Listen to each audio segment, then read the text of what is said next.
మనము వైష్ణవి వాళ్ళ ఇంటికి రావడం జరిగింది. అంటే మనము టీవీలలో చూడడము, ఎవరో చెప్తే వినడం కన్నా నేను మదర్ ఫౌండేషన్ నుంచి నేను గత 23 సంవత్సరాల నుంచి ఒంటరి మహిళల జీవితాలు, వాళ్ళు ఎలా ఉంటారు, లవ్ మ్యారేజ్లు చేసుకున్న తర్వాత వాళ్ళ జీవితం ఎట్లా ఉంటుంది, పిల్లలు వదిలేసి వెళ్ళిపోతారు, భర్తలు, ఇలాంటివన్నీ నేను ప్రతి బాధలు అనేది నాకు బాగా తెలుసు. నేను ఇలాంటి సంఘటనలు వచ్చినప్పుడు చాలా తొందరగా రియాక్ట్ అవుతాను.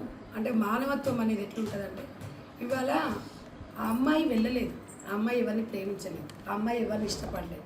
ఆడుకుంటూ పాడుకుంటుండే వయసులో ఒక మృత్యుని రూపంలో వచ్చేసి నువ్వు లేకపోతే నేను చచ్చిపోతా అని చెప్పి వాళ్ళ అమ్మకు చెప్పి అది చేసి నేను మందు తాగుతా అని చెప్పి ఇలా మోసం చేసి అమ్మాయిని పెళ్ళి చేసుకొని ఫస్ట్ ప్రెగ్నెంట్ వస్తే తీపిచ్చింది, రెండో ప్రెగ్నెంట్ వస్తే వద్దు అని చెప్పేసి ఇలా 2 ప్రాణాలు. ఒక్కటే చెప్తున్నానండి, ఇవాళ ఆ అమ్మాయి చేసిన పాపం ఏంటి, అసలు ఆ అమ్మాయి ఏం నేరం చేసింది, అసలు చంపడానికి అతనికి ఎవరు రైట్ ఇచ్చిండ్రు? ఇది ఒక్కసారి మనం అందరం మానవత్వంతో ప్రతి ఒక్కరు మనం ఆలోచించాలి. ఇవాళ ఇక్కడ జరిగింది, రేపు ఇంకో బిడ్డకి జరగవచ్చు. మనం అందరం ఈరోజు మనం కొన్ని మతాలు, కులాలు అన్నీ పక్కన పెడదాం. ఇవాళ ఒక బిడ్డ ప్రాణం పోయింది అంటే ఆ తల్లి విలవిల చూస్తుంటే మీకు అర్థం, అది జీవితాంతం ఉంటుంది. ఇవాళ ఒక్కరోజు కాదు ఆమెది, వారం నుంచి నేను ఛానళ్ళలో చూస్తున్నా, ఏడ్చి ఏడ్చి ఏడ్చి ఏడ్చి మనిషి అసలు అసలు ఆమెను చూస్తుంటే నాకు కడుపు తరకు. ఒక బిడ్డను దూరం చేసుకుంటే ఎట్లుంటుందంటే మళ్ళీ తిరిగి రాదు అని. బిడ్డ ఏదైనా చదువులకు విదేశాలకు పోతుందంటేనే మనం ఎంతో ఏడుస్తుంటాం, బాధపడతాము. ఇంకా తిరిగి రాదు అనుకున్నప్పుడు ఎంత ఉంటుంది. దయచేసి నిజంగా హరిబాబు గారి పేరు కూడా నాకు తెలియదు కావట్లేదు. అసలు వాడు నిజంగా అసలు వాడు మనిషా, అసలు మనుషులకు పుట్టినోడైతే వచ్చింది వాడే. ప్రేమించి నేనే ప్రేమించినాను, నేను పెళ్ళి చేసుకుంటాన్నాడు, బాగా చూసుకుంటాన్నాడు, అన్నీ చేసి ఇంత నమ్మించి మోసం చేసిండు అంటే వాడు బయటికి వస్తే ఇంకెంతమంది జీవితాలు నాశనం అయితే మీరే చెప్పండి. సమాజంలో మీరు ఒక్కసారి ఆలోచించండి. ప్రతి మహిళలు, ప్రతి వ్యక్తులు, ఇదందరం కూడా ఒక తల్లి బాధను మీరు అర్థం చేసుకోండి. ఇవాళ ఇంత ప్రేమించి నాటకం ఆడింది, ఇదంతా నాటక రూపకంగా అయినా కూడా ఇవాళ ఎవరైనా మీరు ఒక్కసారి అర్థం చేసుకోండి. మీరు అక్కడ రూమ్లో వెళ్ళి మనం చూసినాము, ఎలా చంపాలనిపించింది చెప్పండి. కత్తిపోట్లతోని చంపి, అంత చంపిండంటే ఆ పెయిన్ అనేది అతనికి ఉండాలి. వాడు అంతకుడు, వాడు ఇవాళ డ్రామాలు ఆడుతున్నాడు. ఐసీలో నాకు అదవుతుంది ఇదవుతుందని, బిడ్డ పానం విల్ల కొట్టుకుంది, అన్ని కత్తిపోట్లు అండి. ఇంత గొంతు మిసికి అంత కత్తిపోట్లు, అంత నేరం ఏం చేసింది? నీకు ఇష్టం లేకపోతే ఇచ్చిపెట్టినట్టువి బంగారంలాగా సాదుకునేటోళ్ళు. కానీ ఎంత దుర్మార్గం అంటే నిజంగా కూడా యావత్ ప్రపంచం ఇవాళ మనం అందరం తలదించుకోవాల్సిన పరిస్థితి వస్తుంది. మరి బిడ్డలకు ఎక్కడ స్వేచ్ఛ ఉంది, ఎక్కడ వాళ్ళకి ఎక్కడ ఉంది అనేది, ఓదార్పు అనేది ఎక్కడుంది, వాళ్ళకి ఎక్కడ ధైర్యం ఉంది, అసలు వాళ్ళకి ఎక్కడ ఉంది అనేది మనం ఒక్కసారి ఆలోచించాలి. నిజంగా ఆ అమ్మాయిని చూస్తుంటే ఎంత ముద్దుగా ఉందంటే, నేను ఫస్ట్ చూసిన ప్రతిరోజే అసలు ముఖం నిండా మొత్తం నవ్వే. అసలు వాడికి ఎట్లా చంపబుద్ధి అయింది? మగపిల్లలకి ఆడపిల్లలు దొరకక సస్తుంటే ఈ దరిద్రపోడు వచ్చి అత్తగారింట్లో తిన్నాడండి. వీళ్ళింటికి వచ్చి వీళ్ళ సొమ్ము తిని, వీళ్ళింట్లో వాడుకొని, వీళ్ళింట్లతో ఉండి, అంటే కన్నతల్లి పాలు దాగి కన్నతల్లి రొమ్ములు విసికిన రకం వీడు. వీని మీద ఎందుకండి సానుభూతి ఉంచాలి మనం? సరే, చట్టాలు మన దగ్గర కరెక్ట్ లేవు, కానీ మనం శిక్షించలేమా? ఇట్లా చట్టాలు కరెక్ట్ లేవని ఇట్లా ఆడపిల్లలు పొట్టడు పెట్టుకుంటే ఇలా సమాజం ఎక్కడ పోతుంది? మనం అందరం ప్రశ్నించాలి. ఒక్కసారి ఏది ఏమన్నా కానివ్వండి, కొంతమంది కొన్ని రకాలుగా మాట్లాడుతుండొచ్చు. వీడియోలు అనేది, యూట్యూబ్ అనేది చాలామంది మాట్లాడుతున్నారు, దట్ ఈస్ డిఫరెంట్ ఇష్యూ. ఇక్కడ మనం మాట్లాడాల్సింది వైష్ణవి చావు. ఆ వైష్ణవి ఏదైనా తప్పు చేసిందా, లేకపోతే ఆమె ఏమన్నా అది చేసిందా? అంటే నన్ను ప్రేమించి పెళ్లి చేసుకొని నువ్వు ఇంకా అమ్మాయితో మాట్లాడుతున్నావు అని అమ్మాయి నిలదీయడమే ఇవాళ అమ్మాయికి శాపమైంది. ఇక్కడ మీరు అందరూ గమనించండి. నేను ఇంటికి వచ్చి ఇక్కడ, అందుకనే ఎవరో మాటలు కాదు, ఇక్కడికి వచ్చి నేను ఊర్లోకి వచ్చినప్పుడు చాలా మందిని తెలుసుకున్నా. అమ్మాయి గురించి బంగారం అని చెప్తున్నారు. ఎవరికి ఏదైనా అయినా ఊరికొస్తుందంట, ఊరికొచ్చి అందరితో తాత అమ్మమ్మ అని ముద్దుగా మాట్లాడుతుందంట. వాళ్ళు ఒక్కొక్కరి మాట ఏంటంటే నాకు అంత బాధేస్తుంది. ఇవాళ నువ్వు నాకు చిట్టే కావాలని పెళ్లి చేసుకొని 6 నెలలకే చిట్టి ముఖం కొట్టేసిన అదరా నీకు? నువ్వేమన్నా మనిషివేనారా? నీ అమ్మ మాటలు ఈనటోళ్ళు అయితే మళ్ళీ ఈ పిల్ల దగ్గరికి ఎందుకు వచ్చినావు? ముద్దు బంగారు తల్లి వచ్చి ఏమన్నా నువ్వు జీవితాంతం తోడుంటాను వచ్చేసి చంపి వెళ్ళిపోయి, ఇది ఎక్కడిది? నిజంగా కూడా ఇది అందరం స్పందించాలి. ఇలాంటి లైఫ్ మళ్ళీ ఇంక ఆడపిల్ల కూడా రావద్దు. ఇవాళ మనం అందరం అమ్మ నువ్వు ఏమి బాధపడొద్దమ్మా, 100% మీకు అన్ని విధాలుగా మేము సహకరిస్తాము. అందరూ మీకు అండగా ఉంటారు. మీరు ఆ అమ్మాయి మనశ్శాంతిగా, ఆమెకి ఆత్మశాంతి ఉండాలంటే మనం పోరాడాలి. తప్పకుండా వాడికి శిక్ష పడుతుంది. దేవుడు అనేటోడైతే ఒకడు ఉంటాడండి. ఏది ఏమైనా భగవంతుడు అనేది ఒకటి ఉంటుంది. ఏదో ఒక శిక్ష భగవంతుడు వేస్తాడు. ఇవాళ ఒక తల్లి ఇవాళ స్వయాన ఇవాళ వాళ్ళ అమ్మనే చంపేయి అని చెప్పిందని హరిబాబు చెప్తున్నాడు అంటే మీరు ఒక్కసారి ఆలోచించండి. ఇవాళ వరకట్నం గురించి నేను అనేది ఏంటంటే ఆడవాళ్ళ సొమ్ముకు అడ్డం పుట్టిన కొడుకులు ఇట్లు ఉంటారు. అంటే డబ్బుల కోసం వాళ్ళు అడిగినప్పుడు ఇస్తూనే ఉన్నారు. పెళ్లి చేసుకొని 8 నెలలు కాలే అడిగినప్పుడు పాపం వాళ్ళు కూడా రెక్కాడతగా డొక్కాడని వాళ్ళు. వాళ్ళేం ధనవంతులు గొప్పోళ్ళు గారు. బిడ్డ మీద ప్రేమతోని 2 అన్నలు కష్టం చేసుకుంటే ఇంతో అంత కూడబెట్టి మా చెల్లె అని గుండెలో పెట్టుకొని చూసుకుంటున్నారు. మీరు ఒక్కసారి ఆలోచించండి. దయచేసి మానవత్వంతో స్పందించండి. ఈ కేసుని మిస్యూజ్ చేయొద్దు. మీ రకరకాలుగా మాట్లాడొద్దు. వేరే రకంగా వద్దు. ఒక ప్రాణం పోయింది. ఆ ప్రాణానికి మనం ఆలోచించాలి. నాకు నేను అంటున్నా కదా నాన్న, ఆయనకి హెల్త్ బాగాలేనందుకే ఇంత పెద్ద అలసలు అవుతుంటే కడుపుతోనున్న బిడ్డను చంపితే అది కరెక్టేనా? ఒక్కసారి మీరు ఆత్మ పరిశీలన చేసుకోండి. ఎవరిచ్చారు రైటు? నీకు ఇష్టం లేకపోతే వదిలిపెట్టేసేయి. ఎవరు స్వేచ్ఛగా వాళ్ళు బతుకుతారు. కానీ చంపే రైట్ ఎక్కడిచ్చింది అంటే ఇప్పుడు చంపే రైట్ ఆయన ఏమో చంపేసిపోతాడు. వాడికి అసలు వాడు హార్ట్ అటాక్ చచ్చిపోవాలి. ఇంకా సావడం కాదు, డ్రామా అది. వాడు ఏదో డ్రామా ఆడుతున్నాడు. నా మీద ఏదో సింపతి వస్తుంది, నేను ఇదవుతుంది. ఏమీ రాదు. ఎవ్వరు ఏదున్నా దేవుడు అన్నట్టు ఏది ఏమున్నా దేవుడి నుంచి ఎవరు తప్పించుకోలేరండి. అది మాత్రం నేను 100% నమ్ముతాను. వాడేదో డ్రామాలు చేసేసి సానుభూతి క్రియేట్ చేయడానికి ఉండదు. ఎట్లా క్రియేట్ చేస్తారు? ఇంత ప్రాణానికి ప్రాణంగా పెంచి ఆ భార్య కోసం మందు దాగి ఇవాళ దాని ప్రాణం తీసుకు ఎక్కడిది? నీకు ఎవడిచ్చాడా రైట్ చెప్పండి. ఇవాళ నేను చాలా మంది మా దగ్గర ఎంతో మంది భర్తలు వదిలిపెట్టిన వాళ్ళు ఉంటే వాళ్ళకి ఇదే ఓదార్పు చెప్తాను. నేను మీ పిల్లలను మంచిగా చూసుకోవాలమ్మా. మన కర్మలో ఇట్లా రాసి ఉన్నప్పుడు మన పిల్లల భవిష్యత్తు బాగుండాలని నేను ప్రతి ఒక్కరికి చెప్పేది ఇదే. ధైర్యం నూరిపోస్తా. అందుకే చెప్తా, ప్రేమించినా పెళ్లి చేసుకున్నా ఒకవేళ ఏదైనా పరిస్థితులు అట్లా వచ్చినా కూడా మీ కాళ్ళ మీద మీరు నిలబడండి అని ప్రతి ఒక్కరికి నేను సూచిస్తుంటా. ఇవాళ ఏదైతే జరగకూడదు అనుకున్నామో ఇవాళ ఏమవుతుందండి? ఇవాళ హరిబాబు బయటకు వచ్చిండు అనుకోండి, 100% ప్రతి ఒక్కరికి ఇట్లా జరిగిపోద్దిగా. ఏమవుతుంది? అంత చేసినా నాకేం కాలేదు. వాడికి ఏమైంది? 3 నెలలు పోయిండు, వచ్చిండు, ఇంకో పెళ్లి. అసలు ఇది సమాజంలో ఎంతవరకు కరెక్ట్? మీరు ఒకసారి చెప్పండి. మీరు ఒక్కసారి అందరు ఆలోచించండి. ఇలా మగపిల్లలందరూ కూడా తల్లుల మాటలంటే 100% తల్లిని గౌరవించాలి. తల్లిని కూడా గుండెలో పెట్టుకోవాలి. ఇవాళ ఒక భార్యను కూడా తల్లితో సమానంగా భార్యను కూడా చూడాలి. ఇవాళ భార్యను కాకుండా అమ్మనే అనుకుంటూ కాదు. అమ్మని ఎవరైనా గౌరవించాలి. అమ్మని గుండెలో పెట్టుకొని చూసుకోవాలి. అమ్మ ప్రేమ అమ్మదే, భార్య ప్రేమ భార్యదే. ఇవాళ మీరు చేసింది ఏంది? హరిబాబు ఇవాళ ఏదో అనుకుంటున్నాడు, అదైపోయింది డిహైడ్రేషన్. ఆ తల్లి వారం నుంచి ఏడుస్తుందండి.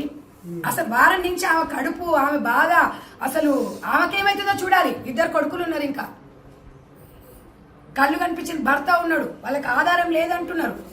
ఇవన్నీ కూడా మనం పరిగణలోకి తీసుకోవాలి. కట్నాల కోసం ఆడపిల్లలను చంపుతారా అండి? అంటే రేపు ఎవరో ₹1 కోటి కట్నం ఇస్తారు, 2 ఎకరాలు ఇస్తున్నారు. రేపు నీ కొడుకు ఇంకొకటి వస్తుంది, 2 కోట్లు ఇస్తామని 4 ఎకరాలు అట్లా పోతారా చెప్పండి. అంటే అట్లా పోనీకి వాళ్ళ ప్రాణం కూడా తీస్తారా? సమాజం ప్రశ్నించాలి. ప్రతిదీ మనం రాజకీయాలు చేయకూడదండి. ఏ విషయాలలో చంపినప్పుడు ఇది మనం అందరం ఖండించాలి మానవత్వంతో. దయచేసి నేనైతే అందరికీ చెప్తున్నాను, ఈ విషయాన్ని రాజకీయం చేయకుండా ఒక మానవత్వంతో స్పందించండి. ప్రతి ఒక్క బిడ్డని అలా మనం కాపాడుకోవాలి. వైష్ణవ్ లాంటి జీవితం ఏ ఆడబిడ్డ కూడా జరగొద్దండి. ఇన్ని బాధలు ఇవాళ గతంలో చాలా జరిగినాయి, కానీ అప్పుడు ఈ సోషల్ మీడియా అప్పుడు లేకుండే. ఇవాళ దీనివల్ల అసలు మనం ఎక్కడున్నాం అనిపిస్తుంది. ఇన్ని ఫెసిలిటీస్ ఉన్నా వాడి 4 గోడల మధ్యలో ఇక్కడ తల్లి ఉంది, తండ్రి ఉంది, ఇక్కడ ఇంతమంది ఉండి వాడు చంపినాడంటే ప్లాన్ కాకపోతే ఏంటండి? అన్ఎక్స్పెక్టెడ్గా జరిగిందా? అవును, అన్ఎక్స్పెక్టెడ్గా జరిగింది. ఏదో ఒక దెబ్బ కొడితే తాకరాని చోట తాకిందంటే వేరు. ఇంత ప్లాన్ చేసుకొని ఇట్లా అరే అమ్మాయి హాస్పిటల్లో మంచం మీద వండబెట్టి చూపిస్తుంటే ఇక్కడ మొత్తం రక్తము, అసలు అవి చూస్తుంటే మనిషి అనేటానికి హృదయం చెల్లించదా? ఒక మాట చెప్పండి. ఎందుకు ఇలాంటి వాళ్ళకి శిక్షణ ఎందుకు? మనం అందరం కూడా ఇవాళ మహిళా సంఘాలలో అందరం కూడా మహిళలందరం కూడా సమాజంలో మార్పు రావాలంటే చట్టాలలో మార్పు రావాలండి. చట్టంలో సౌదీ అరేబియాలో ఉన్నట్టుగా ఒక ఆడపిల్లని చూస్తే కన్నెత్తి చూస్తే కాలు చేతిర కొడతారు చూడు, అలా చేస్తేనే ఇంకొకటి ఇలాంటివి చేయడు. కానీ లేకపోతే ఇలాంటి వైష్ణవి లాంటి వాళ్ళు పోతూనే ఉంటారు, ఇంకా అలాంటి వాళ్ళు పోతూనే ఉంటారు, ఇంకొకరిని వేసుకుంటూనే ఉంటారు, ఇది చేస్తూనే ఉంటారు. ఇలాంటి వైష్ణవి అత్తలాగా ఎంతో మంది ఆడవాళ్ళు ఇట్లా సహకరిస్తూనే ఉంటారు. ఆడవాళ్ళమై ఉండి ఇవాళ రేపట్ల మన ఇంటికి వచ్చిన కోడల్ని బిడ్డలాగా చూసుకుంటే ఏముంది? సరే అమ్మాయికి తెలియదు, ఇప్పటి వరకు ఆడుతూ పాడుతూ తిరిగిన అమ్మాయి అప్పుడే ఎవరికి రావండి. కనీసం మినిమం ఒక 2-3 సంవత్సరాలు పడుతుంది కుటుంబం బాధ్యతలు విలువలు అవన్నీ తెలుసుకోవాలంటే. అప్పటి వరకు కూడా ఆగకపోతే చంపేయి ఏంటి చంపేయి, అదే నిన్ను చంపితే ఎంతవరకు? అంటే ఇక్కడ స్పష్టంగా ప్రేమ కాదు, కేవలం ఆకర్షణ లాగానే కనిపిస్తాం. ప్రేమ కాదు, ఇది వాడు డ్రామా. అంటే అమ్మాయితో ఏంటంటే 6 నెలలు గడపాలి అంతే, టైం పాస్ చేసిండు వాడు. ఇట్లా అనుకోవచ్చు నార్మల్ గా, అంటే యూట్యూబర్లు కాబట్టి బాగా సంపాదించున్నట్టు డబ్బులు, అంటే ఏదైనా అమ్మాయి ఒకటి అందంగా ఉంది, మంచిగా అమ్మాయి కూడా బాగా చాకచక్యంగా మంచిగా చాలా ఇంటెలిజెంట్ గా ఉంది. వాళ్ళు ఇవాళ చంపిపోయినాడు మంచిగానే వాడు, తల్లి ఏడవదు. బయట ట్రోలింగ్ కొన్ని చేస్తా ఉన్నారు, ఫ్యామిలీదే తప్పని కొంతమంది చేస్తా ఉన్నారు. వాళ్ళకి ఏం చెప్పాలి? ఇవన్నీ ఒకటే, రాజకీయాలు ఇక్కడ కాదు, ట్రోలింగ్ ముఖ్యం కాదు. ఇక్కడ చంపే రైట్ ఎవరికి? చంపొచ్చా అడగండి, అసలు చంపొచ్చు. ఒక్కటి చెప్తున్నా నాన్న, ఒక 10-20 మంది కామెంట్ పెడితే మనకు నష్టం ఏం జరగదు. నరం లేని నాలుక 100 మాట్లాడుతుంది. ఇక్కడ జరిగినది ఇక్కడికి వచ్చి చూస్తే వాస్తవాలు తెలుస్తుంది. వాస్తవాలు చూసిన వాళ్ళు మాట్లాడరు. కాబట్టి వాస్తవాలు తెలుసుకోవాలి. ఒక ఆడపిల్ల మీద నిందలు వేయకూడదు. తెలుసో తెలియకుండా చిన్నపిల్లలు కొన్ని చేస్తుంటారు, సర్దుకపోవాలి మనం. కానీ దాన్ని ఇంకా అది చేయొద్దు, మనం ఇంకా రెచ్చగొట్టొద్దు. ఇట్లాంటి సిచ్యువేషన్లో నేను 2 బాబులకు చెప్తున్నా, మీ 11 మంది అన్నదమ్ములకు ఒక విషయం చెప్పాలనుకుంటున్నా.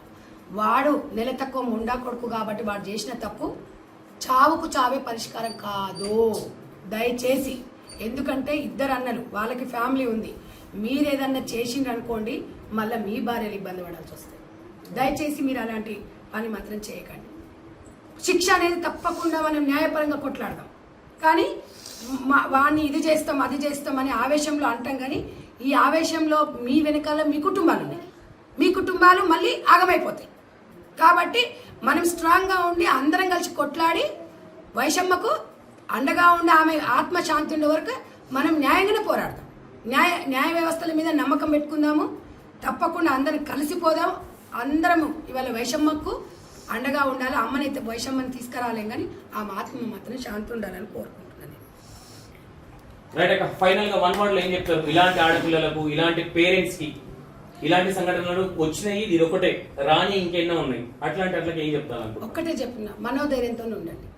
ఏది ఏమైనా మీరు అన్ని, మగపిల్లోడైతే ఈత నేర్చుకొని ఉండాలి, ఆడపిల్ల అయితే కరాటే నేర్చుకొని ఉండాలి, చదువుకోవాలి, స్ట్రాంగ్ ఉండాలి, తర్వాతనే పెళ్ళి. ఈ పెళ్ళి అనేది జీవితంలో ఒకప్పుడు ఉండే, ఇప్పుడు పెళ్లి చేసుకుంటే అసలు ఏం జరుగుతుందో అర్థం కాకుండా. ఒకవేళ ఏదైనా మనకు వాళ్ళతో పడట్లేదు, ఉండలేము అనుకున్నప్పుడు వచ్చేసేయండి, మీ బతుకు మీరు బతకండి. ఆత్మహత్య కూడా మీరు చేసుకోవద్దు, నుయ్యో గొయ్యో కూడా చూసుకోవద్దు. మానవ జన్మ అనేది గొప్ప జన్మ. ఒక ఆడపిల్ల మగవాడితో సమానంగా అన్ని రంగాలలో దూసుకుపోతుంది. హ్యాపీగా ఉండండి. దయచేసి మీరు బాధపడి మీరు తీసుకున్న ఒక్క నిర్ణయం వల్ల తల్లిదండ్రులు బాధపడుతున్నారు. తల్లిదండ్రులు బాధపడితే కుటుంబం అంతా బాధపడుతుంది. కాబట్టి మీరు మంచి భర్తను ఎంచుకునేటప్పుడు మంచి వ్యక్తిని ఎంచుకోండి. ఇవాళ మీరు అనొచ్చు ప్రేమ వివాహాలలోనే ఉందా అంటే, ప్రేమ వివాహాలే కాదండి, ఇండ్లలో చేసినవాడు కూడా వాడు వేసుకుంటాడు, ఎట్లా చేస్తాడు? ఇప్పుడు ఆ అమ్మాయి ప్రేమించలేదు, వాడు ప్రేమించాడు. మనం ఏమనుకుంటాం? ఓయమ్మ నా బిడ్డని ఇంత ప్రేమిస్తుండే, వాడు గుండెల్లో పెట్టి చూసుకుంటాడేమో అని మనం అనుకుంటాం. ఇవాళ ఈ అమ్మ చేసినది అదే పొరపాటు, నమ్మి పొరపాటు. అంటే ఈమె చేసిన తప్పని కాదు, నా బిడ్డ కదా, అరే ఇంత మంచి అల్లుడు వస్తే నా బిడ్డని బాగా చూసుకుంటు, నాకన్నా మంచి చూసుకుంటాడు అన్నది పొరపాటు. అంటే ఆమె ఏదో తప్పు చేసినట్టు కాదు, వాడిని నమ్మింది, అది వాడిని నమ్మింది. దానివల్ల ఇవాళ ఆమె కడుపుకోట. ఇది ఒక్కటి మీరు అర్థం చేసుకోండి. ఒకటేనండి, మనం ఇక్కడ వచ్చి చూసినాం, అందరికీ చెప్తున్నాను, ఇక్కడ వాస్తవాలు చూస్తే మాత్రం కడుపు తరుక్కుపోతుంది. దయచేసి తెలియకుండా ఏవేవో మాట్లాడకండి. దయచేసి ఒకవేళ మాట్లాడకపోయినా మీరు గమని ఉండండి. కానీ దీన్ని మాత్రము ఆత్మశాంతి ఉండేలా మనం అందరం పోరాడతాం. ఒక చివరి ప్రశ్న, ఇప్పుడు సినీ ఇండస్ట్రీ వాళ్ళు ఉంటారు, భార్య భర్తల మధ్య గొడవ వస్తే ఇట్లా చంపుకోరు, అవును. ఒకరిని చంపియరు, అవును. సింపుల్ పోయి చట్టపరంగా విడాకులు తీసుకొని ఉంటారు. విదేశాల్లో కూడా ఇదే కల్చర్ ఉంది. ఆ కల్చర్ బాగాలేదా? ఈ చంపుడు ఏంది అంటే ఇప్పుడు ఏమైతుంది తమ్ముడు అంటే వాళ్ళు ఎడ్యుకేషన్ పరంగా వాళ్ళు స్ట్రాంగ్గా ఉంటారు. ఇద్దరు వాళ్ళు ఏదో సినీ ఫీల్డ్ ఇద్దరు సంపాదించే రకాలు ఇద్దరు ఉంటారు. ఆమె 50 సంపాదించి ఇలా 50 సంపాదిస్తారు, మెచ్యూరిటీ ఉంటుంది, డైవర్స్ అంటారు. ఇక్కడ మన గ్రామీణ ప్రాంతాలలో 80% పీపుల్ ఎట్లుంటారంటే మన కోసం బతుకం, పక్కింటోళ్ళ కోసం బతుకుతాం, ఊర్ల కోసం బతుకుతాం, జనాల కోసం బతుకుతాం, ఇజ్జత్ కోసం బతుకుతాం. ఓకే.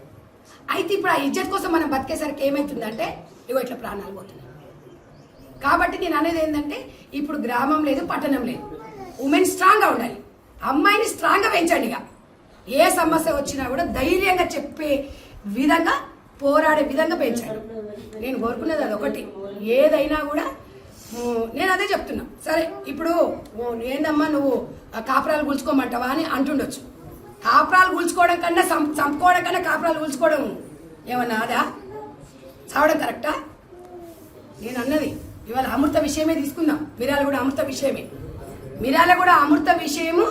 ఇవాళ సమాజంలో ఆ అమ్మాయి తెలవక చేసిన తప్పుకు తండ్రి పోయిండు, ప్రాణానికి ప్రాణంగా ప్రేమించిన తండ్రి చనిపోయిండు, వాళ్ళ బాబాయ్ వాళ్ళ కుటుంబం జైలుకు పోయింది. ఇవాళ ప్రణయ్ వాళ్ళ కుటుంబం కొడుకుని కోల్పోయింది. ప్రణయ్ పుట్టిన కొడుకుకు తండ్రి లేడు, ఈమెకు భర్త లేడు, వాళ్ళమ్మకు భర్త లేడు. దానివల్ల ఒక కుటుంబం 10 కుటుంబాలు విచ్ఛిన్నమైనవి. అయినా కూడా అమ్మాయిలు చేరుకోలేకపోతున్నారు. ఎందుకు చేస్తున్నారు ఇట్లా? జాగ్రత్తగా ఉండండి తల్లులారా. మీ ప్రాణం మాకు ముఖ్యం. అందరం వస్తుంటాం పోతుంటాం, జరసేపు బాధపడుతుంది. అందరు వెళ్ళిపోయిన తర్వాత ఆమె పరిస్థితి ఏం చెప్పండి? మీరు ఒక్కసారి ఆలోచించండి. ఒక మనసున్న ఒక గుండె తరువుకపోతుంది. నాకు ఆ టీవీలలో చూసి లోపలికి వస్తుంటేనే ఇట్లా ఏదో వచ్చినట్టుగా అట్లా అనిపిస్తుంది. ప్రామిస్గా చెప్తున్నా. నాకు ఆ రూమ్లో పోగానే కంటికి దుఃఖం వచ్చింది టీవీలలో చూస్తుంటే. ఒక ఆడపిల్ల ఎంత ముద్దుగుంది తెలుసా? ఎంత బాధకరమైన అంటే నిజంగా చెప్తున్నా కదా, ఏ ఆడపిల్లకు కూడా రాకూడదు ఇట్లా. అందరం కూడా మనం స్పందించాలి. చాలా అంటే చాలా బాధిస్తుంది. అది ఎవరి మీద డిపెండ్ అయింది కూడా కాదు. ఈ కేసులో మీరు ఎంతవరకు ఫైట్ చేయగలుగుతారు? తప్పకుండా అండి, అందరం అండగా ఉండాలి. వైష్ణవ్ కుటుంబం నేను ఒక్కదాని కాదు, అందరం రావాలి. నా ఒక్కదాంతో నేను కాదు, నేను ఇక్కడ అసలు వాస్తవాలు తెలుసుకోవాలి. ఏంది ఆ బిడ్డ పరిస్థితి ఏందని వచ్చినని. ఇవాళ నేను ఏదో రాజకీయాలు చేయనికనో లేకపోతే హంగామా ఆర్భటాలు చేయనిక, నేను నార్మల్గా ఇవాళ నేను అమ్మను పరామర్శిద్దాం, బిడ్డకు ఒక ఓదార్పునిస్తున్నాం. నేనేం ఆమెకు డబ్బులు ఇస్తాము, ఏమి ఇస్తాము, ఏది ఇస్తామని రాలేదు. ఒక భరోసా, ఒక మనిషికి ఒక్కొక్క మనిషి భరోసా ఇస్తుంటే తను స్ట్రాంగ్గా ఉండగలరు. చనిపోయిన బిడ్డ గురించి కథనాలుగా ఉంది. నేను కోరుకునేది అది. తన ఆత్మశాంతి ఉండాలంటే ఈ కథనాలు ఉన్నదనుకో ఆత్మ కూడా శాంతి ఉంది. దయచేసి దీన్ని రాజకీయాలు చేయకండి. ఎవరికి అందరికీ చెప్తున్నాం. ఇక్కడ ప్రాణం పోయిన ఇంట్లో వాళ్ళకి వచ్చి చూస్తే తెలుస్తుంది. టీవీలలో చూడడం, మాట్లాడడం అవి కావు. రండి ఇక్కడికి వస్తే మీ పరిస్థితి తెలుస్తుంది. అంటే చాలా బాధాకరంగా అనిపిస్తుంది. మనం ఎన్నో రోజు టీవీలలో చూస్తాం కానీ ఇక్కడ మనం ఒక్క పూటకు వచ్చి ఇంత బాధపడుతున్నాము. ఇవాళ ఊర్లో పుట్టి పెరిగి ఇక్కడ చుట్టుపక్కల వాళ్ళకు కదలికలు అనువున ఎక్కడ చూసిన బిడ్డనే కనిపిస్తుంది. ఆ తల్లి పరిస్థితి, మానసిక పరిస్థితి చూడండి. వారం నుంచి 2 కొడుకులున్నా 7 రోజులు అయిపోతా ఉంది. వాస్తవాలు కళ్ళమూట కనబడటానికి శిక్ష లేదు ఇప్పుడు. నేను అనేది ఏందన్నా, ఇవాళ నేను చెప్పిన ఇందాక మీకు చెప్పింది కూడా అదే. 100% మనకు మార్పు అనేది కనువిప్పు కలగాలి. వీళ్ళందరం కలిసి మనం అందరం కలిసి ముందుకు వెళ్ళాలి. ఒకరి మీద ఒకరు మన ఇంట్లో జరిగిందని. ఇప్పుడు ఇవాళ మనం అందరం ఇప్పుడు పాపకి ఒక 80,000 మంది ఫాలోవర్స్ ఉన్నారు. ఆ 80 మందిలో ఇంటి నుంచి ఒకరు వచ్చినా మనం చట్టాలను మార్చుకోలేమా? మనమే కదా రాసింది. రండి అందరం రండి, పోరాడదాం. ఇవాళ వైష్ణవ్ ఒకటే కాదు, వైష్ణవ్ లాంటి కుటుంబం అమ్మాయిలు మళ్ళీ బలి కాకుండా చూసుకోవాలి మనం. ఇలాంటి అమ్మాయిలు పోలీస్ స్టేషన్కి వెళ్తే కూడా మా హస్బెండ్ 8 months ప్రెగ్నెంట్ చేసి వెళ్ళిపోయిందంటే కూడా పోలీస్ వాళ్ళు ఏం చెప్తా ఉన్నారంటే, సరే అదంతా తర్వాత కానీ ఇక్కడ మేము సెటర్స్ ఇక్కడ ఉండని చెప్తా ఉన్నారు. నా దగ్గరికి ఒక కేసు వచ్చింది. అమ్మాయి ఇప్పుడు 9 months పడ్డాయి నిన్నటితోని. అమ్మాయి డెలివరీకి ఉంది. హస్బెండ్ వదిలేసి వెళ్ళిపోయాడు. అత్తమామ దగ్గరికి పోవడం లేదు, అమ్మ నాయన దగ్గరికి పోవడం లేదు. ఇలాంటి పోలీస్ స్టేషన్లలో కూడా సరిగ్గా స్పందించట్లేదు. అంటే ఇలాంటి పోలీస్ వాళ్ళకు కూడా ఏం చెప్పాలనుకుంటారు? అంటే సఖీ సెంటర్స్ ఉన్నాయి, లేడీస్ కి ఉన్నాయి. కానీ నేను అనేది ఏంటంటే ఈ సఖీ సెంటర్స్ కానివ్వండి, కోర్టు కానివ్వండి, పోలీస్ స్టేషన్ ఇవన్నీ సెకండరీ. నేను అనేది ఏంటంటే అమ్మాయిని మీరు ఫస్ట్ ఒక అబ్బాయితో సమానంగా పెంచండి. అబ్బాయినేమో ఒక మగవాడి లాగా పెంచుతున్నారు, అమ్మాయిని మాత్రం అమ్మో ఆడపిల్ల అంటున్నారు. ఈ రోజు వైష్ణవిని ఒక అబ్బాయి లాగా పెంచిన వైష్ణవిని అంటే ఈ విధంగా చేసింది. మరి ఏ వైష్ణవ్ విధంగా ఒక్కదాని గురించే కాదు ఇవాళ. ఇప్పుడు మీరు అమ్మాయి 9 months ప్రెగ్నెంట్ అన్నారు చూడండి, వైష్ణవ్ కూడా ఎంత స్ట్రాంగ్ ఉన్న ఆడపిల్లనే కదా. అవును. మరి నువ్వు ఏదున్నా కూడా అవును. నేను అనేది ఏంటంటే అమ్మాయిని అబ్బాయితో సమానంగా పెంచినప్పుడే ఆ మొగోడే కదా వాడు 12 గంటలకు వస్తాడు, ఏం కాదులే అనుకుంటా. ఆడపిల్ల అయితే మనం 6 గంటలకు రాకపోతే ఎక్కడ పోయిందని అడుగుతాం. ఈ సమానత్వం అనేది ఇద్దరిలో ఉన్న రోజు, మనలో మార్పు వచ్చిన రోజే చట్టాలలో కూడా మార్పు వస్తాయి. ఆడపిల్లని స్ట్రాంగ్గా పెంచి 18 సంవత్సరాలు నిండిన తర్వాత వాళ్ళకు ఒక వయసు వచ్చి అనుభవం వచ్చిన తర్వాత పెళ్లిళ్ళు చేసేవాడు. ఒకవేళ ప్రేమ వివాహాలు ఒకవేళ చేసుకున్నారే అనుకోండి, తప్పకుండా ఏ వ్యక్తి ఎలాంటోడు నన్ను సాధగలుగుతాడా, నన్ను మంచిగా చూసుకోగలుగుతాడా అని ఆలోచించండి. ప్రేమించిన ఉన్నప్పుడు తొందర మెప్పించడం ఎందుకుంటుంది మీకు? తల్లిదండ్రులు మెప్పించి ఇవాళ పరిస్థితి ఏంది, ఏదో నుయ్యో గొయ్యో చూసుకుంటారు, అమ్మ వాళ్ళని కాదని చేసుకుంటారు, ఏదో చూసుకుంటారు. అప్పుడు కూడా అమ్మనే బాధపడతారు. వాడికి ఏం కాదు, వాడు వెళ్ళిపోతాడు. ఏదో ఇప్పుడు ఆ తమ్ముడు చెప్పినట్టుగా ప్రెగ్నెంట్ వచ్చి 2 పిల్లలు కన్నామనుకో, ఈమెకే అదే చిన్న వయసులో ఎంతమందిని చూస్తున్నా నేను. ప్రేమ వివాహాలను నేను లైవ్లో చూస్తున్నా. 22 సంవత్సరాలకి 2 పిల్లలు, భర్త లేడు. భర్త లేకుండా 2 పిల్లలను పెంచుతూనే ఆమె బయటకు పోయిన కష్టమే, ఇంట్లోన్న కష్టమే, కూర్చున్న కష్టమే, నిలబడిన కష్టమే. వాడు ఇంట్లోకెళ్ళి వెళ్ళిపోతేనేమో సమాజము కాకులాగా పొడుచుకొని తింటది, ఇంట్లో ఉంటేనేమో వీడు చంపి. ఎట్లా ఆడపిల్ల? అందుకే స్ట్రాంగ్గా ఉండాలి. ఇలాంటి విషయాలు వచ్చినప్పుడు నలుగురం మనము కలిసికట్టుగా ఉండాలని చెప్పేసి నేను మనస్ఫూర్తిగా ఒక మదర్ ఫౌండేషన్ చైర్పర్సన్గా కోరుకుంటున్నా. ముఖ్యంగా ఒక బిడ్డ తల్లిగా అమ్మకు మాత్రం నేను 100% మా మహిళల తరపున మేము అండగా ఉంటాము. అమ్మ నువ్వు చాలా రోజులైంది, ఏం తిన్నావో వాడు జీవితాంతం పెళ్లి చేసుకోవాలని అయితే పెళ్లి చేసుకొని జీవితాంతం ఉండాలైతే అనుకోలేదండి. ఎందుకంటే ప్రతి క్షణం ఆ అమ్మాయి చేసుకున్నప్పటి నుంచి నరకమే చూపిస్తున్నాడు. అయినా కూడా సరేలే మారతారేమో అని ఏ తల్లైనా బిడ్డ అల్లుడు కొత్త సంసారంలో ఏవైనా ఉంటాయి గొడవలు, సర్దుమలుగుతాయి అనుకున్నారు. కానీ ఇవాళ ఎంత దౌర్భాగ్యం అండి. ఒక్కసారి మీరు డబ్బు కోసమే, వాడికి ఏం లేదు. వాడు క్లియర్గా ఇంట్లోకి వచ్చినప్పుడు బండి ఇప్పించుకోండు, ఏమొద్దు నిలువెత్తు బంగారం అని వీడియోలు తీసిండు. అంటే ఇది డ్రామానేనా? ఇక డ్రామానేనా? మరి బంగారం పెట్టించుకుంటువి, 2 భూమి కొనిచ్చుకుంటువి, 8 నెలలని ఇన్ని కొనిస్తే అలా ఆడవాళ్ళ సొమ్ముకు అడ్డం పుట్టిందా వీడు? చెప్పండి. అరే మీరు భార్యను పోషించాలనుకున్నప్పుడే ప్రేమించండి. అంటే ఇక్కడ పేరే పిలిచేది కూడా లేడీసే కదా, వాళ్ళ అమ్మనే కదా. నేనేం చెప్తున్నా, అలాంటి వాళ్ళకి ఎట్లా? నేను అదే చెప్తున్నా. ఒక ఇంటికి వచ్చిన కోడల్ని ఒక బిడ్డలాగా చూడాలి. ఒక ఇంటికి వచ్చిన మన అత్తను కూడా అమ్మలాగా చూస్తేనే సమాజం అనేది మార్పు వస్తుంది అంటున్నా. నేను ఇక్కడ ఎవరున్నా, నేను ఇంతకు ముందు చెప్పిన ఇప్పుడు చెప్తున్నా. ఆడది అంటే గుండొచ్చి గుడ్డు మీద పడ్డా, గుడ్డొచ్చి గుండె మీద మళ్ళీ ఆడదానికే వస్తుంది. ఇక్కడ చంపింది ఆడపిల్లనే, ఇవాళ మాట్లాడుతుంది ఆడవాళ్ళమే, అక్కడ చంపడానికి ప్రేరేపించింది ఆడది. అంటే ఇవాళ ఎక్కడ పోతుంది సమాజం అనేది ఆలోచించాలి. అంటే మన వరకు వచ్చి స్పందించావా మనం? అదే జరుగుతుంది అనుకోవచ్చా? 100%. నేను అనేది ఏంటంటే ప్రశ్నించకపోతే ఇంకా మనకి మనగడ అనేది ఉండదు. ప్రశ్నించే వాళ్ళు ఉండాలి. నేను ఒకటే చెప్తున్నానండి, ఏది ఏమైనా కానివ్వండి, చంపడం అయితే అత్యంత దుర్మార్గం. మీకు ఇష్టం లేకపోతే వదిలిపెట్టండి. ఒకవేళ ఇట్లా బిడ్డ అల్లుడు కొట్లాడుకొని ఇట్లా ఇబ్బందులుండి వచ్చినప్పుడు తల్లిదండ్రులు కూడా 1 సారి 2 సార్లు 3 సార్లు చూసి ఒకవేళ ఇంకా కాదు అన్నప్పుడు మీ బిడ్డను అక్కున చేర్చుకోండి. మీరు అక్కున చేర్చుకుంటే ఈ బాధ ఉండదు. సమాజం కోసము, పక్కింటోళ్ళ కోసం, ఎదురింటోళ్ళ కోసం, చుట్టాల కోసం మీరు అది చేసుకున్నారనుకో ప్రాణాలు పోయే అవకాశం ఉంటుంది. నేను అనేది అంటే ప్రాణం అయితే తెచ్చేయలేం.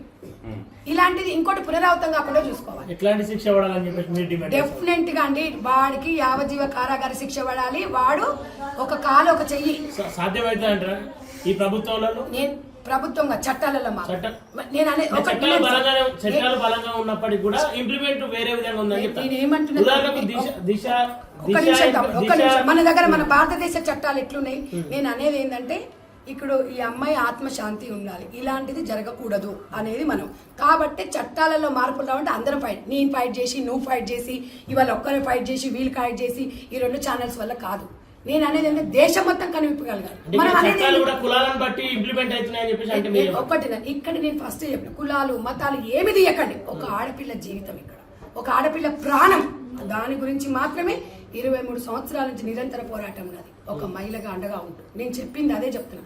చట్టాలలో మార్పు వచ్చిందని కొత్త చట్టాలు వద్దు, ఉన్న చట్టాలనే మార్పు తీసుకురావాలి.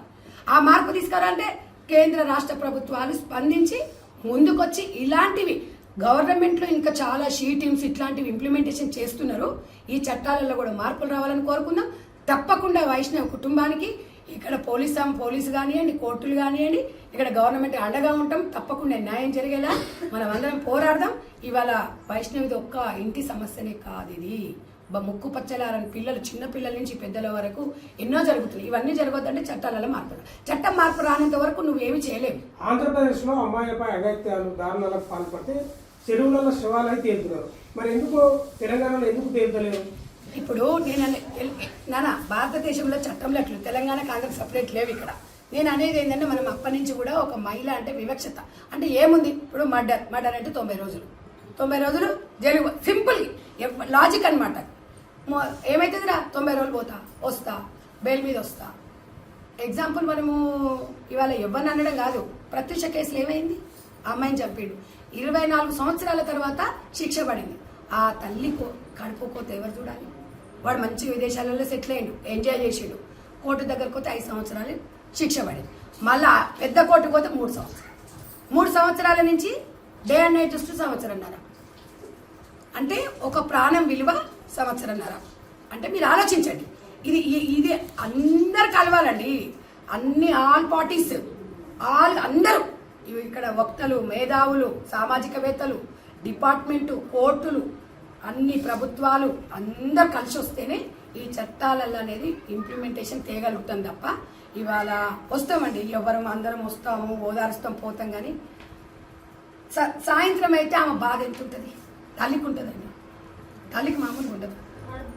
అది నిజం కాదు, అది మీరు అర్థం చేసుకోండి. నిజమైన ప్రేమ అట్లుండదు.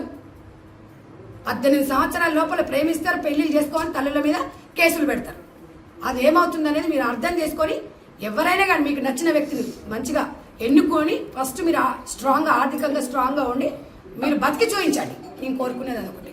నేను ఆ దాంట్లో మొన్న కూడా నేను అదే ఫస్ట్ రోజు ఈ రోజు 10 ఛానల్లో కూడా ఇదే చెప్పిన, అసలు అమ్మాయిని చెప్పే రైట్ ఎవరికి లేదు అని. చాలా మరి మేడం అసలు కన్న తల్లులకు అసలు మూర్ఖులకు కన్న తల్లికి ఎలాంటి శిక్ష విధించాలి? అమ్మ సమాజమే దేవుడు ఉన్నాడు, నువ్వేం అది కాక నువ్వు చూడు వాడు 100% ఈ తల్లి బాధ ఆ తల్లి పడకపోతే నువ్వు చూడు, వెనక ముందు అంతే. ఇంకా అసలు తల్లులు ఇంకెంత మంది పుడతారు సమాజం? అలా పుట్టకుండానే మనం అందరం పోరాడాలని చెప్పేది. ఇందాక అదే చెప్తున్నా. అమ్మ నువ్వు స్ట్రాంగ్ ఉండమ్మా, నువ్వు అట్లా చెయ్యకు, నువ్వు మంచిగా ఉండు. నువ్వు ఎందుకంటే నలుగురు నడుచుకొని నలుగురిని తీసుకొని పోవాలి. నువ్వు ఏడవద్దమ్మా, నువ్వు అర్థం చేసుకో. నువ్వు బాగా ఏడ్చి మొత్తం నీ కోడలే నీ బిడ్డ. నువ్వు ఒక్కటే గుర్తుపెట్టుకో, నీ కొడుకులని జాగ్రత్తగా చూసుకో. ఆవేశం మీద ఉండ్రు పిల్లలు, ఇంకో అనార్థాలు కాకుండా చూసుకోవాల్సిన బాధ్యత నీది. వింటున్నావా? వైషమ్మ ఆత్మ శాంతి ఉండాలంటే ఈ 2 కొడుకులని నీ ఇంటికి వచ్చిన కోడళ్ళు బిడ్డలాగా చూసుకో. 100% వైషమ్మని పుడుతుంది మేడం. ఇప్పుడు సమాజంకు భయం పోయింది, ప్రజలకు భయం పోయింది. ఎందుకంటే పిల్లలు ఆవేశంలో మళ్ళీ ఏదో అంటుండ్రు అననీయకు. ఎందుకంటే ఇప్పటికే నీ బిడ్డను కోల్పోయినావు, మళ్ళీ అనవసరంగా చిక్కులలో వద్దు. అమ్మ వైషమ్మ ఆత్మశాంతి ఉండాలంటే మనం పోరాడదాం. నువ్వు గట్టిగా ఉండు. ఏ టైం అయినా ఏ అవసరం ఉన్నా నా ఫోన్ నెంబర్స్ ఉన్నాను, సరేనమ్మా? నువ్వు ఏడవకి. చాలా బాగా చూస్తున్నామ్మా, వారం నుంచి బాగా అదైపోతున్నావు. నీకేదైనా ఏం కాదమ్మా, ఏం కాదు, నీకేం కాదు, నువ్వు ఏం కాదు, ఇంకేం కాదు. ఇప్పుడు ఏం చేస్తావు చెప్పు, దేవుడు అంతకే రాసి పెట్టింది. నువ్వు అది కావు, 4 రోజులు ఇల్లు ఇడిచిపెట్టిపో. ఎక్కడన్నా ఈ ఇంట్లో ఉంటే నువ్వు మనిషివి కావు. ఎందుకంటే అవసరం లేదు మనకి, ఇల్లే వద్దు. బిడ్డ లేని ఇల్లు అవసరమే లేదు మనకు. వింటున్నావా మేడం? నేను ఒక్కటే చెప్తున్నా, నీకు ఇంత ధైర్యం ఇస్తున్నా ఒక బిడ్డలాగా, నేను నీకు ఒక అక్కలాగా అనుకో. నీకు ఇంత ధైర్యం ఇస్తున్నా నీకు నేను. చెప్పు, నేను కోరుకునేది ఏంటంటే ఆ 2 పిల్లల భవిష్యత్తు నీది. వాళ్ళు ఏదన్నా తప్పటడుగు వేస్తే వేయనీయకు. ఆవేశంలో నీ బిడ్డ చనిపోయిందని చెప్పేసి ఈ పిల్లలను దూరం చేసుకో. మళ్ళా నేను అనేది ఏంటంటే వాళ్ళు ఎందుకంటే ఏజ్లో ఉన్నారు, చెల్ల మీద ప్రేమతో ఏదైనా చేద్దామనే దాంట్లో ఉన్నారు. నువ్వు అలాంటి తప్పు చేయనీయకు ఒక తల్లిగా. వింటున్నావమ్మా? మరి నువ్వు స్ట్రాంగ్ ఉంటేనే కదమ్మా వాళ్ళు మంచుకుంటారు. నువ్వు ఇట్లా ఏడ్చుకుంటావు రోజు పొద్దున్న లేస్తే ఇలా ఫోటోలు పెట్టుకొని కూర్చుంటే ఉంటుందమ్మా, బాధ ఉండదని నేను అన్నాను. ఆ బాధ అసలు ఎవరు తీర్చలేంది ఉంటుంది, 100% ఉంటుంది. ఒక్కరోజు స్నేహం చేసిన వాళ్ళు మన ఎంబడి ఉండి ఇట్లా ఏదైనా అయ్యిందంటేనే మనకు బాధ కలుగుతుంది. జరసేపు బస్సులో కూర్చొని వాళ్ళు దిగిపోతుంటేనే మనకు అయ్యో అనిపిస్తుంది. ఇది కాదని కాదు. ఈ ఇద్దరు బిడ్డలను నీ కోడల్ని మంచిగా చూసుకో. మనం తప్పకుండా పోరాడదాం. దేవుడైతే నీకు అన్యాయం చేయడమ్మా, నేను చెప్తున్నా కదా. సరేనా? ఇంకేడు